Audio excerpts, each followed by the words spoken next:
I'm Denise. She's a non-fiction editor. And I'm Louise. She's a fiction editor. And together, we're the Editing Podcast. Hello there, and welcome back to the Editing Podcast. So in previous episodes, we've discussed issues related to the language of editing, in particular around microaggressions and the language of illness. Yeah, and this week we're returning to the topic and exploring the term OCD and why it has no place as a marker of attention to detail. And for those of you that aren't familiar with the term OCD, it stands for obsessive compulsive disorder. Yeah, so we're going to approach this one a little differently. In the main, I'm going to be asking the questions and Denise is going to be answering. And that's as it should be, because I don't have obsessive compulsive disorder and no one in my immediate family or friendship network does. But several members of Denise's family do have OCD, so she's in a position to talk authentically about this. Yeah, and of course, we can both speak authentically about being an editor and our responsibilities in relation to the power of words. So Harnby will still be opening her gob on this issue. When appropriate. So we decided to have this conversation because we've both heard people use the phrase a bit OCD to describe not the lived experience of the disorder, but as one of the traits that makes for a good quality editor. And I know you find that, well, problematic is probably an understatement, Denise. Why is that? Yeah, I do find it problematic. And well, actually, it's more than that. It upsets me. And well, there are qualities that a professional editor needs to have, things like attention to detail, an eye for precision, consistency, order. And all these things are positive traits. And of course, they're essential if you're doing a job that requires you to pick up the smallest of errors. Yeah, like italic commas where they should be Roman, or a word capitalized on page 4 that's lowercase on page 168, or making sure that chapter titles and page numbers match the table of contents, that kind of stuff. Exactly. Yeah. And that's often what we're required to do, especially if we're proofreading. But that's not OCD. And this is the thing that we really need to get across in this episode, that OCD isn't about being meticulous or exacting. And when we use it in that way, we're diminishing the lived experience of everyone who understands what it really means.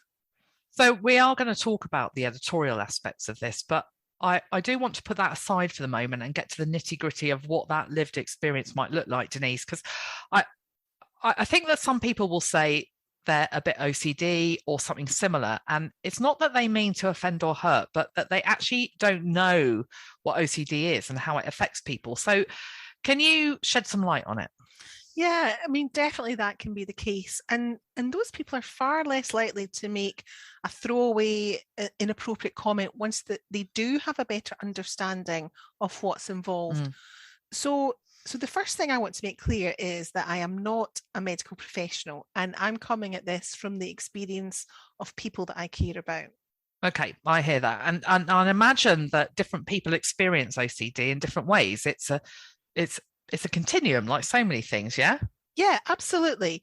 So maybe you prefer to have your bookshelves ordered alphabetically or by colour or by size, or you have to straighten a picture that's hanging at 3 degrees off horizontal because it's annoying you. That doesn't mean you're OCD. And you can probably tell I'm doing air quotes here because no one is OCD. Yeah, just like no one is diabetes or conjunctivitis or autism or schizophrenia. Yeah, exactly. OCD is a noun. You can have diabetes or conjunctivitis or autism or schizophrenia. And some people, not all, but some, choose to center those lived experiences by saying they're diabetic or autistic or schizophrenic. Some choose not to, and that's fine. But you're never the noun. Yeah. So that's something editors need to think about. So the attention to detail things you mentioned before with the alphabetized bookshelves on, or maybe you're the kind of person who's always a little reluctant to hit send on the final pass of your latest editing job because you're worried you haven't caught anything, or you feel a bit nervous about publishing your latest blog because you're worried a typo slipped in. Does that mean you have OCD? Well, you might well have OCD, but it's not because of those character traits. And that's the key thing. Being tidy and preferring order and neatness, all those things are just that. They are just character traits. That hyphen that should be an end dash might keep catching my eye until I do something about it. But that's not OCD. That's not because I have OCD, which I don't. It's because one of my character traits is that I tend to notice things like that, which is good because that's what my clients are paying me for. Yeah, exactly. Now, we mentioned that continuum earlier. Might those things mean you're, air quotes, a bit OCD? How does the addition of those two words, a bit, make you feel when we're talking about this topic? Okay, so you can't be OCD because, like I said, it's a noun. But even if you could, you couldn't be a bit OCD, just like you can't be a bit pregnant. And since it's a noun, you have to have OCD, but you can't have a bit of it. You either have it or you don't. But yeah, there's absolutely a continuum in terms of how it affects people, the severity of the impact on them and those around them, and how it manifests itself. There are many different disparate aspects of OCD, and there are some that people are familiar with, whether that's a repetitive, hand washing, that thing about cleanliness, whether it's having to check light switches are off or doors are locked, and some people do have fixations or compulsions about other things, but it's different for everybody. So you've explained quite a bit about what it is, and you've given us a few wee examples there of how it might manifest. Can you give us maybe a more concrete example just to help us get a better sense of it? Okay, so here's an example. You're on the way to the airport for a holiday, but you have to turn the car around and drive home so you can check yet again that the iron isn't plugged in, even though you checked it was in the cupboard countless times before you left. And part of you absolutely knows that it's in that cupboard, but there's an override button there and you cannot convince yourself that that is absolutely true. So you turn your car around, and doing this means that you're risking missing your flight. But you have to do it. This is the compulsion part of OCD. You have to do it because if you don't, the fear that you might have burned your house down will torment you. It's an irrational fear, but it's very, very real. That must be agonizing for those experiencing it. Yeah, it is. And it is simply too compelling to ignore. The person that's feeling this can't just shrug it off or tell themselves to get a grip. An example from an editor's point of view might go like this. So perhaps you check and recheck a file so many times that you miss your deadline. You're paralyzed by an acute anxiety and upsetting irrational thoughts because you really believe that you've typed something terrible in that document. You've typed, "This client is a twat," in 36-point Garamond, somewhere in that document. Now, that can, on the face of it, be quite amusing. Oh gosh, imagine doing that. But to somebody with OCD, that is a very, very real thought. It could be. And despite running repeated searches for the offending words and drawing a blank, they still maybe can't let it go. And might someone then start looking for other reasons why that thing that they believe they've written, why it's not visible, a reason other than they actually didn't write it? It's not there. Yeah, absolutely. So they might think, oh gosh, maybe the software's corrupted and it's not picking up that terrible thing that I wrote. Or maybe they're thinking, while they were checking for it and they typed it in the search box, they didn't type it in the search box. They actually typed the words in the document again. And so they run another check and another. And this cycle continues every waking second. I mean, can you imagine that, how that must feel? I can't. I honestly can't. And while I absolutely do like things ordered and tidy, and interestingly, I was thinking about this when we said we were going to talk about it. I sometimes do my ordering and titivating late at night because I get a bee in my bonnet about it and I really, really want to get it done. But it's not a compulsion. I can see that it's different. I could decide not to do it with no adverse emotional consequences. It's it wouldn't be, I wouldn't be tormented. I'd be maybe frustrated or disappointed because I didn't do something that I was excited about doing, or that I'm looking forward to doing, and I'm thinking like, oh, I could move this here and I could do this there. Like when we went into lockdown, I needed to reorganize my home office, and so Denise, I'm in a shed at the bottom of my garden at the moment, but back when I went during the lockdown, I ended up back in the house, and I ended up changing our dining room around to a home office at 3:00 in the morning, which but it wasn't a compulsion. It was just I suddenly thought about it. I wasn't tired, and I thought, I'm just going to do that now. I want to do that now. And somebody might say, oh, well, that's a bit odd, you getting up at, you doing that at 3:00 in the morning. It's like, well, not really, because I wasn't tired. It wasn't there was nothing obsessive about it. I was just I had the opportunity, I wanted to do it, and so I thought, I'm going to do it. Yeah, absolutely. And those two words that you used when you first started talking about that, ordering and titivating, there's a world of difference between doing that because it's something that you enjoy doing, or you feel that you really want to do it because you like to see the results of it, and feeling and obsessing over an aspect of your office and being compelled to deal with it, because if you don't, you would be tormented. And that's the key thing. You can't just switch off OCD.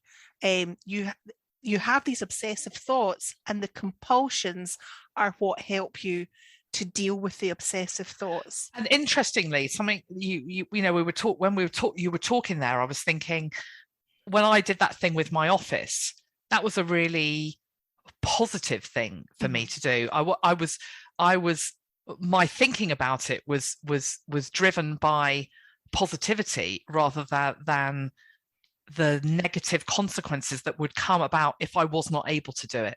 I wasn't focusing on that at all. It was just it was like, eating chocolate or something. So your behavior wasn't compulsive because it wasn't in response to an obsessive thought.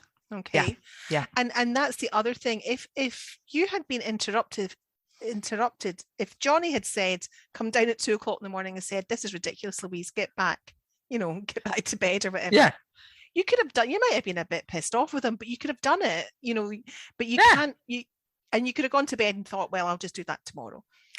But with OCD, you can't switch it off. You have to see through your compulsions. So to go back to the analogy about the iron, even though your partner might have put that iron in the cupboard for you again, or checked your document for the word twat or whatever, you still have to check for yourself just one more time, again and again. And the other thing about it is you certainly don't boast about it, about, oh, I'm so look at what I had to do, I'm so OCD. It's not a positive for most people. I know that there are some people who can use some of their traits, they can channel them a bit more positively, but in the main, it's not a positive enhancement to your life. Okay, so let's talk about what you just said there about the boasting. So the flippancy of comments like such and such is editing, such and such is setting off my OCD, or my OCD really plays into my strengths as an editor, or I think I'd be good at proofreading because I'm a bit OCD, or I'm totally OCD about the serial comma. That seems to, right, I can hear it. That seems to be something that really, really upsets you. Definitely, because it's a complete misunderstanding of what OCD is, because somebody who has OCD just can't frame it that flippantly. I mean, somebody that I know, this is how they describe having OCD.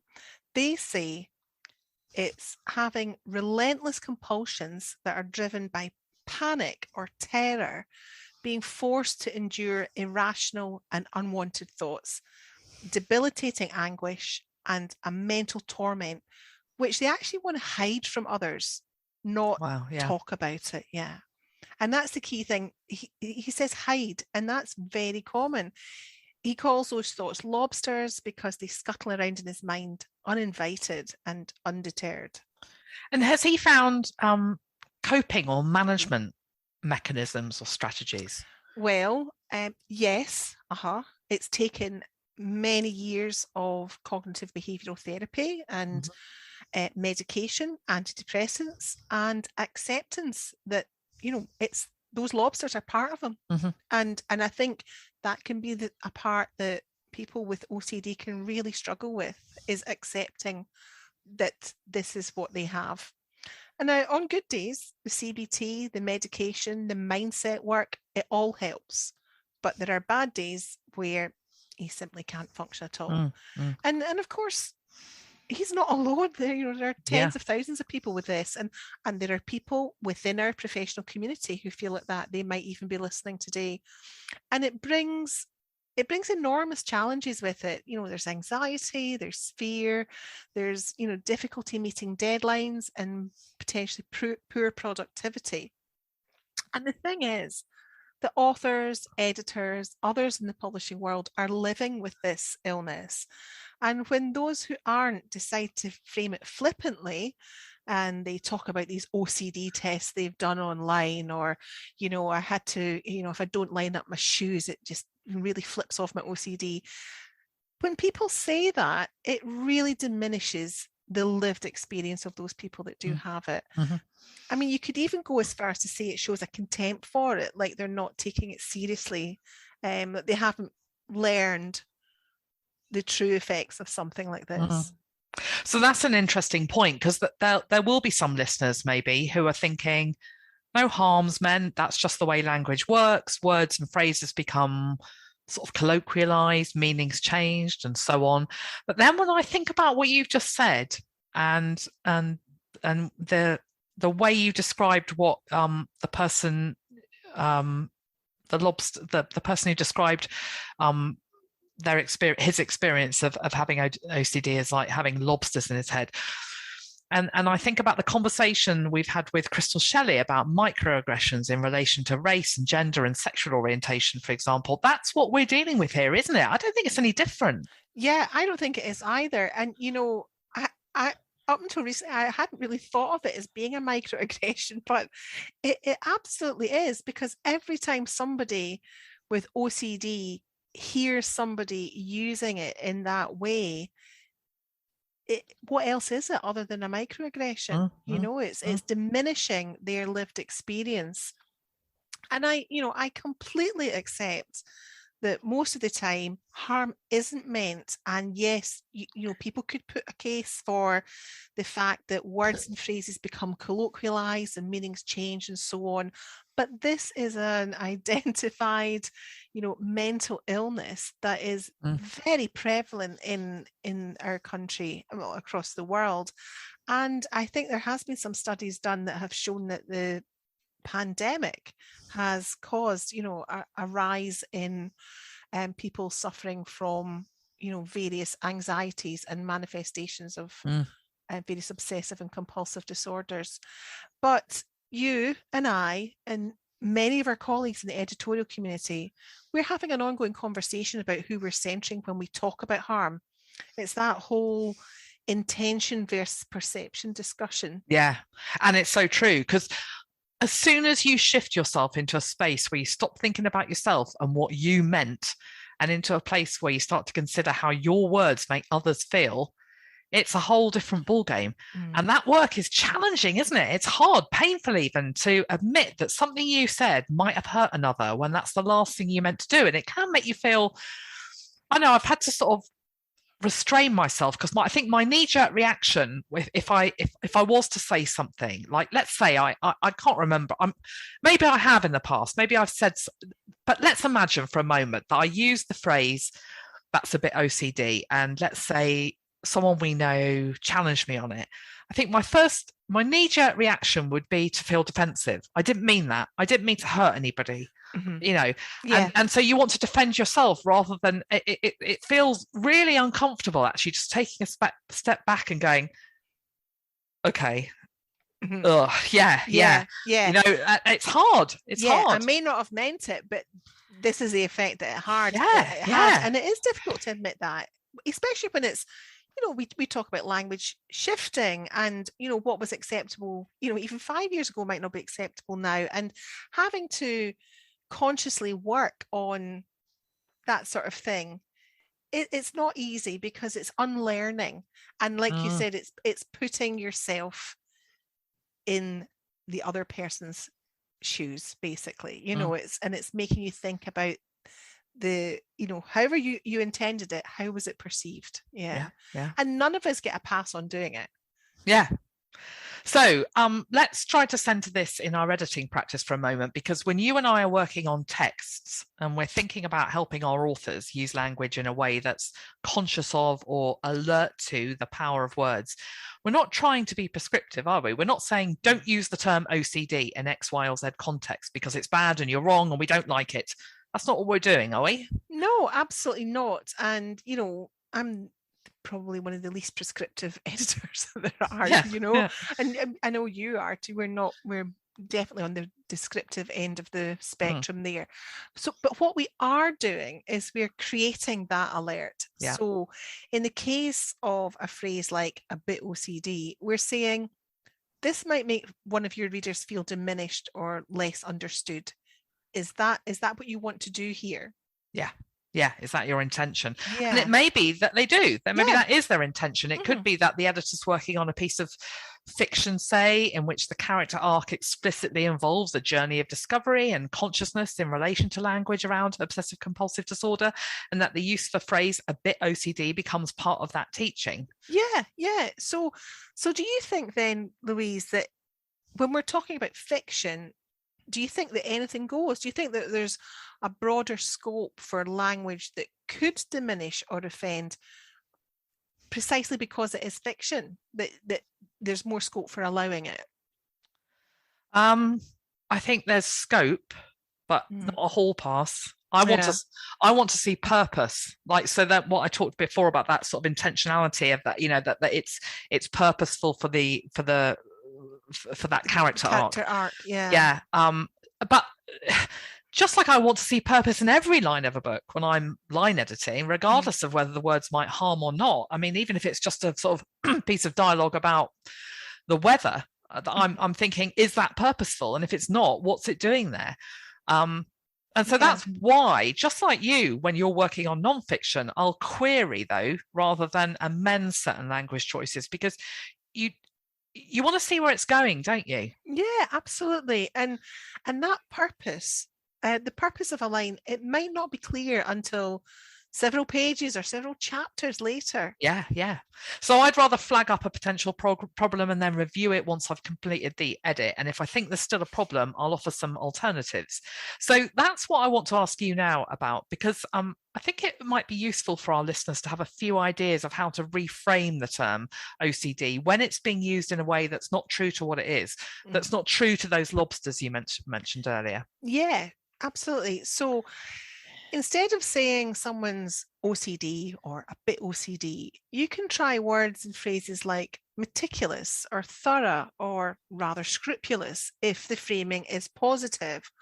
Or if it's negative, perhaps a word like fussy or pernickety might suit the bill. Instead of saying that triggers my OCD, you could say that triggers my preference for order. I mean, you can find the words. It's not like we're running out of them in the English language. I mean, obviously, unless, of course, you do have OCD, in which case you're absolutely free to frame it as such. Yeah. That goes without saying. The point I'm trying to make is that, as I said, there are plenty of words in the English lexicon that we can use to express attention to detail and precision. And OCD simply doesn't need to be one of them. We can reserve that for when we're talking about the illness. And it makes sense too if we centre the author's relationship with the reader for a moment. So authors, for the most part, want to communicate a message and engage with their readers, whatever the material is.